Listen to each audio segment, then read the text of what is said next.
রে মিলি,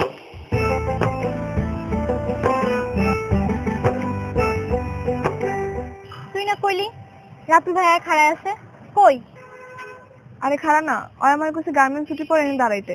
পড়বি একটু দাঁড়া, এমন করিস না। আমি কিন্তু একটু দাঁড়াবো, বেশিক্ষণ দাঁড়াতে পারবো না, আমার বাসায় কাম আছে। আচ্ছা, আর একটু খাড়া।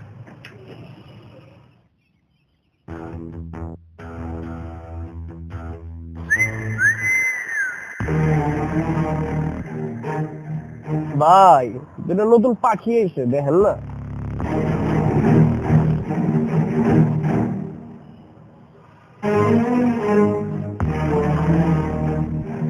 মিলি, আর আমরা ওইদিকে গিয়ে দেয়।